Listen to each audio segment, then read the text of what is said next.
Salam damai sejahtera, yaitu dalam kasih cintanya Tuhan kita Yesus Kristus. Selamat beribadah raya, saudara Bapak Ibu yang dikasihi Tuhan. Tuhan Yesus memberkati semuanya. Kita tetap dalam tema yang sudah kita terima, bahwa kita menyongsong yaitu kedatangan Tuhan yang kedua kali. Nah, untuk kita menyongsong kedatangan Tuhan yang kedua kali, kita masih dalam suasana Paskah, yaitu suasana kebangkitan Yesus. Ya, suasana Paskah, suasana kebangkitan Yesus yang disebut yaitu kemenangan yang kita menang ya dari segala dosa, menang dari segala yaitu dunia ya, oleh karena kita percaya bahwa Yesus telah bangkit dan dia telah hidup pada hari yang ketiga dan dia telah naik ke surga. Ya, selama 40 hari Yesus yaitu berulang-ulang menampakkan dirinya. Kisah Para Rasul pasal 1 ayat 3-5. Kepada mereka yang menunjukkan dirinya setelah penderitaannya selesai, dan dengan banyak tanda ia membuktikan bahwa ia hidup, sebab selama 40 hari ia berulang-ulang menampakkan diri dan berbicara kepada mereka tentang kerajaan Allah. Pada suatu hari ketika ia makan bersama-sama dengan mereka, ia melarang mereka meninggalkan Yerusalem dan menyuruh mereka tinggal di situ menantikan janji Bapa. Yang demikian katanya telah kamu dengar daripadaku, sebab Yohanes membaptis dengan air, tetapi tidak lama lagi kamu akan dibaptis dengan Roh Kudus. Tuhan Yesus memberkati. Nah, ini Bapak Ibu Saudara kasih dalam nama Tuhan, bahwa 40 hari Yesus berulang-ulang, artinya 40 hari Yesus berkali-kali menampakkan diri, membuktikan bahwa dia benar-benar hidup dan dia benar-benar sudah diberikan kuasa, yaitu baik di surga dan di bumi. Nah, kalau Yesus sudah mengatakan dalam Matius pasal 28 ayat 18 bahwa kepadaku telah diberikan kuasa baik di surga dan di bumi, maka mesti kita harus percaya bahwa Yesus benar-benar berkuasa. Berarti orang yang berkuasa itu adalah sebagai raja. Orang yang berkuasa itu adalah sebagai raja. Tidak ada yang berkuasa di segala bangsa, segala negara kalau bukan dia disebut raja.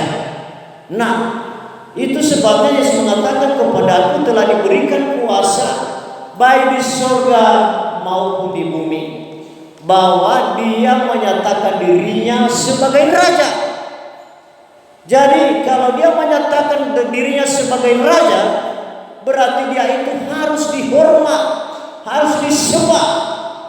Itu sebabnya mari kita lihat, yaitu Wahyu pasal 19 ayat 6. Wahyu 19 ayat 6.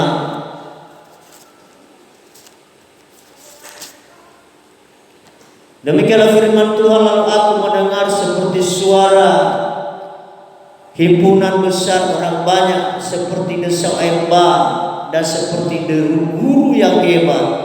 Katanya, haleluya, karena Tuhan Allah kita yang Maha Kuasa telah menjadi raja. Ya. Dalam arti, saudaraku, harus kita ketahui bahwa Yesus sebagai raja dalam hal tentang kerajaan Allah, bukan kerajaan dunia. Ya. Jadi Yesus menyatakan dirinya sebagai raja ya di dalam hal kerajaan Allah. Maka itu tadi Kisah Para Rasul pasal 1 ayat 3 tadi mengatakan kepada mereka yang menunjukkan dirinya setelah penderitaan selesai, dan dengan banyak tanda ia membuktikan bahwa ia hidup. Sebab selama 40 hari ia berulang-ulang menampakkan diri dan berbicara kepada mereka tentang kerajaan Allah. Itu yang sedang dibicarakan Yesus, dan sampai hari ini, sampai dia datang yang kedua kali, tentang soal kerajaan Allah. Roma pasal 14 ayat 17 mengatakan bahwa soal kerajaan Allah bukan soal makan dan minum, tetapi kebenaran, damai sejahtera, sukacita oleh Roh Kudus. Berarti yang menjadi larangan, saudaraku, mempersoalkan makan dan minum. Kalau kita mempersoalkan makan dan minum selama hidup ini, sudah berdosa. Karena itu larangan. Karena dosa itu adalah melanggar firman Tuhan. Ya, melanggar firman Tuhan adalah dosa. Sementara soal kerajaan Allah dikatakan bukan soal makan dan minum. Jangan pernah kita mempersoalkan makan dan minum selama hidup kita ini. Bukan dalam arti jangan makan, jangan minum. Jangan itu menjadi pemikiran. Jangan itu menjadi kesibukan oleh makan dan minum mengisi perut. Jangan. Karena Filipi pasal pasal 2 mengatakan banyak orang mentuhankan perutnya. Itu yang menjadi aib mereka, yang disebut seteru salib Kristus. Itu sebabnya orang yang mempersoalkan makan dan minum sudah mentuhankan perutnya. Sekali lagi, orang yang mempersoalkan makan dan minum berarti sudah mentuhankan perutnya. Berarti percuma dia beribadah, percuma dia menyembah Tuhan. Berarti sudah mendua hati, sudah mendua Tuhan, saudara dia. Jadi itu sebabnya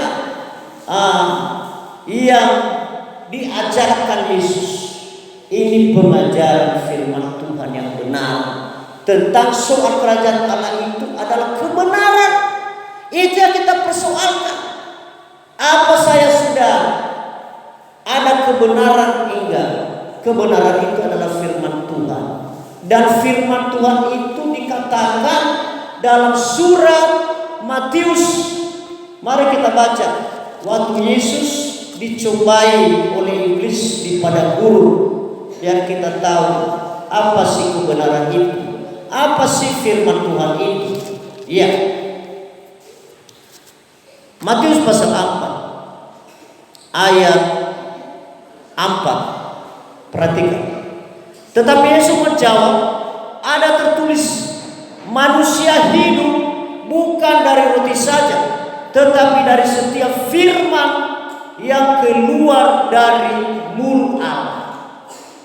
Firman yang keluar dari mulut Allah, itulah kebenaran dan itulah makanan.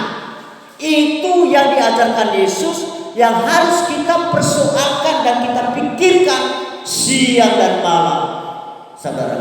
Ya, kalau itu yang kita persoalkan, yang kita pikirkan makanan rohani, itulah firman yang keluar dari mulut Tuhan, maka kita tidak bisa diganggu, tidak bisa dilawan oleh musuh kita, itulah iblis.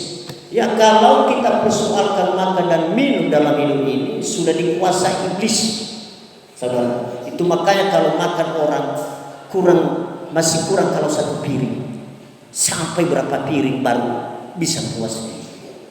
Ya, karena sudah dikuasai iblis. Karena itu persoalannya makan dan minum. Sampai orang tidak bergereja, beribadah, saudara, hanya oleh karena mencari uang. Untuk apa uang itu? Untuk beli beras, makan dan minum. Bukannya itu dia persoalkan bagaimana, apakah aku sudah makan rohani? Ya, apakah saya sudah yaitu puas makan rohani atau belum?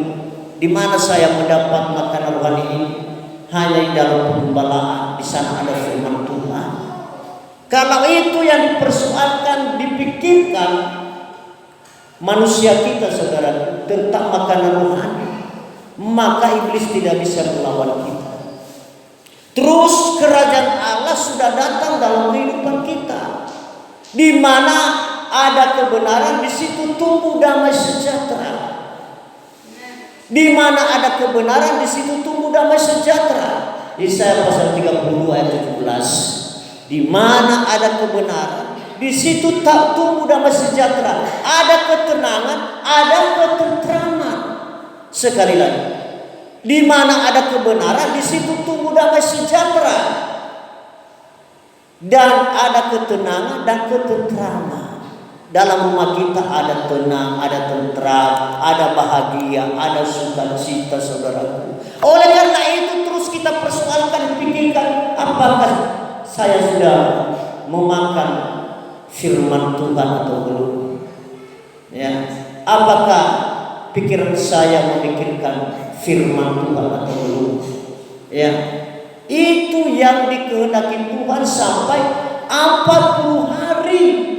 Dia menunjukkan dirinya, saudara, supaya benar-benar kita mempersoalkan makanan rohani ini, mempersoalkan kebutuhan rohani kita, supaya kita yaitu ditolong Tuhan. Ada damai sejahtera dalam rumah kita, dalam nikah kita, dalam juga tetangga sekitar kita. Ada damai sejahtera, saudara. Ya, itu sebabnya di mana ada kebenaran, di situ tumbuh damai sejahtera. Ada ketenangan, ada ketenteraman. Kalau itu menjadi persoalan kita memikirkan, yaitu kebutuhan rohani kita. Apakah saya sudah makan firman Tuhan atau belum? Kata Yesus tadi ketika dicobai iblis, iblis mengatakan, jika kau anak Allah, jadikan batu ini menjadi roti. Apa yang tidak sanggup Tuhan? Tuhan sanggup. Batu itu dia buat menjadi makanan, menjadi roti. Tetapi karena dia tahu iblis yang berkehendak, iblis yang menyuruh, iblis yang memerintah, dia tidak mau. Dia harus memberikan jawaban dengan firman Tuhan, bahwa apa tadi yang sudah kita dengar, bahwa manusia bukan dari roti saja manusia hidup, bukan dari roti saja manusia hidup, tetapi dari setiap firman yang keluar dari mulut Tuhan. Ya, firman yang keluar dari mulut Tuhan itu yang membuat kita kuat dan bertahan, saudaraku, ya, untuk menyongsong Yesus datang yang kedua kali. Ya. Jadi kalau saudara mau buktikan, ya, supaya menjadi fakta dalam hidup saudara, ya, usahakan saudara berpuasa, ya, supaya kamu lihat bagaimana makanan itu khasiat. Ya, itu sebabnya saya heran kalau kita umumkan setiap hari Sabtu ada puasa di sini, apalagi ibu-ibu kita ini yang janda-janda. Kenapa nggak bisa datang? Saudaraku, belajar, jangan sampai menjadi Babel nanti mengatakan aku bukan janda, padahal dia mengaku janda. Aku bukan janda, tidak pernah aku berkabung, tidak pernah berpuasa. Berarti ini jangan-jangan Babel, saudara. Kalau dikatakan janda, berarti dia berkabung, dia berharap kepada Tuhan. Saudara, janda itu menaruh pengharapan kepada Tuhan. Dia melihat kuasa Tuhan. Apakah benar firman Tuhan yang keluar dari mulut Tuhan itu makanan? Saya berhenti makan sekarang. Mulai dari tengah malam, hari Jumat tengah malam, sampai hari Sabtu, tidak makan, tidak minum. Lihat kuasa Tuhan, saudara. Kalau saudara dikatakan janda, tidak pernah berkabung, tidak pernah berpuasa, jangan-jangan Babel ini. Wahyu pasal 18 ayat 7b. Sebab ia berkata di dalam hatinya, aku bertata seperti ratu, aku bukan janda, dan aku tidak akan pernah berkabung. Ya, tapi saudara tidak ada suami, masa saudara begini? Kalau janda artinya berkabung, berpuasa.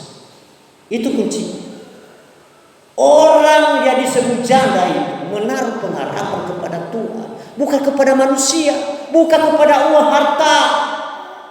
Jangan pernah katakan aku hidup oleh karena usaha, karena pekerjaan, karena uang. Saudara kecewa. Saya hidup oleh karena iman. Kita hidup oleh karena iman, oleh karena percaya kepada Tuhan. Sehingga kita semakin semangat dalam hidup Tuhan. Kalau kamu katakan aku hidup oleh karena uang, aku hidup oleh karena usahaku, saudara terus letih, lesu, beban berat, stres, lama-lama menjadi buntu. Sekarang mari kita berdoa. Katakan aku hidup oleh karena iman. Amin. Itulah Bapak Abraham, Bapak kita orang percaya. Dia hidup oleh karena iman. Maka sampai kepada anak cucunya, sampai kepada Daud, sampai kepada Yesus yang kita terima, harus kita juga mengikuti kata-kata seperti itu, kata firman Tuhan. Kita hidup oleh karena iman. Iman itu dari mana?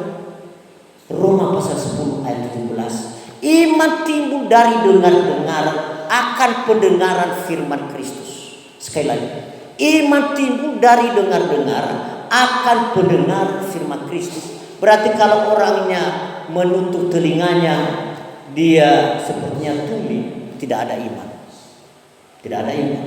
Sekalipun setiap hari ke gereja, siang malam ke gereja, kalau dia tidak suka mendengar firman Tuhan, tidak senang menerima firman Tuhan, itu tidak ada iman. Karena iman itu timbul dari dengar-dengaran. Dia suka mendengar. Ya, rubah sekarang. Mungkin kesukaan kita mendengar radio, mendengar gosip, mendengar ini dan itu. Kalau ada orang menceritakan begini, lagi kita bertobat. Sekarang mari kita lebih senang kalau ada firman disampaikan, lalu kita cepat-cepat datang dengan puji Tuhan kalau ada seperti ibu kita ini ada timnya, sampai setiap malam itu dia mendengar terus. Itu bagus, mantap. Itu yang mantap, mendengar terus. Jadi ada juga saudaraku, kalau punya Android seperti yang punya HP Android, ada aplikasinya itu. Tab untuk aplikasi mendengar audio firman Tuhan, audio. Itu aplikasi audio. Jadi supaya telinga kita ini menjadi tajam. Jadi kalau bukan firman Tuhan masuk di telinga kita ini, mudah masuk. Yaitu kabar-kabar angin, kabar-kabar bohong, kabar-kabar buruk. Tetapi kalau itu yang masuk dalam telinga kita yang paling tajam mendengar firman Tuhan, maka dibuatnya kita menjadi orang beriman. Sehingga tidak pernah kita mengatakan, aku hidup oleh karena uang, aku hidup karena usahaku, aku hidup oleh karena aku kuat, aku pandai. Tidak ada lagi itu, tidak ada lagi. Saya percaya. Kalau kita orangnya yang mempertajam telinga, pertajamkan telinga saya Tuhan, seperti seorang murid setiap pagi, dan berikan aku lidah seorang murid untuk membangkitkan hati yang letih lesu. Haleluya. Berikan telinga, pertajamkan telingaku ya Tuhan untuk mendengarkan firman-Mu setiap pagi. Dan berikan aku lidah seorang murid untuk membangkitkan hati yang letih dan lesu. Berarti kalau kita tidak tajam telinga kita mendengar firman Tuhan, bagaimana kita menolong orang yang dalam keadaan letih lesu, beban berat? Itu yang dapat apalagi kalau kita dalam keadaan letih lesu, beban berat. Itu obatnya. Haleluya. Itu obatnya, mulai kita pertajam telinga untuk mendengar firman Tuhan. Lihat kasihannya nanti, letih lesu, beban berat, semua dilenyapkan oleh Tuhan. Letih lesu, beban berat dari mana asal? Dari iblis. dari setan, saudara. Ya, karena banyak pemikiran, angan-angan, rencana segala macam, saudaraku ya. Ya, oleh karena tadi telinga kita tidak tajam mendengar firman Tuhan. Nah, kalau kita tajam mendengar firman Tuhan, maka iblis tidak ada lagi kesempatannya untuk masuk menipu kita. Ya, saudara dikasih dalam nama Tuhan. Nah, itu kita harus benar-benar percaya bahwa selama 40 hari Yesus menunjukkan dirinya, saudaraku, untuk membuktikan bahwa dia telah mengalahkan iblis, telah mengalahkan maut. Itu yang paling ditakuti manusia, maut. Kenapa orang takut tidak makan? Kenapa orang takut tidak ada uang? Karena takut mati. Itu maut. Tetapi Yesus telah mengalahkan musuh yang paling terakhir adalah maut yang ditakuti oleh manusia. Harus kita percaya. Sehingga terbukti suasana pada kebangkitan Yesus. Murid-muridnya, pintu-pintu terkunci, saudara. Sepertinya tidak ada jalan keluar. Mari kita lihat Yohanes pasal 20 ayat 19 sampai 23. Ketika hari sudah malam, pada hari pertama minggu ini itu berkumpullah murid-murid Yesus di suatu tempat dengan pintu-pintu yang terkunci karena mereka takut kepada orang-orang Yahudi. Pada waktu itu datanglah Yesus dan berdiri di tengah-tengah mereka dan berkata, "Damai sejahtera bagi kamu." Dan sesudah berkata demikian, ia menunjukkan tangannya dan lambungnya kepada mereka. Murid-murid itu bersuka cita ketika mereka melihat Tuhan. Maka kata Yesus sekali lagi, "Damai sejahtera bagi kamu. Sama seperti Bapa mengutus aku, demikian juga sekarang aku mengutus kamu." Dan sesudah berkata demikian, ia mengembusi mereka dan berkata, "Terimalah Roh Kudus. Jikalau kamu mengampuni dosa orang, dosanya diampuni. Dan jikalau kamu menyatakan dosa orang, tetap ada, dosanya tetap ada." Ini dia yang membuat pintu-pintu terkunci. Sepertinya tak ada jalan keluar, sampai pikiran kita buntu kadang-kadang, sampai kita bingung karena dosa. Dosa itu apa? Melanggar firman Tuhan. Ya, melanggar firman Tuhan. Sementara kerajaan Allah diajarkan Yesus selama 40 hari. 40 hari diajarkan soal kerajaan Allah, supaya kita meraih, merebut yang disebut dengan kebenaran, supaya tumbuh damai sejahtera, supaya ada muncul sukacita melimpah oleh Roh Kudus.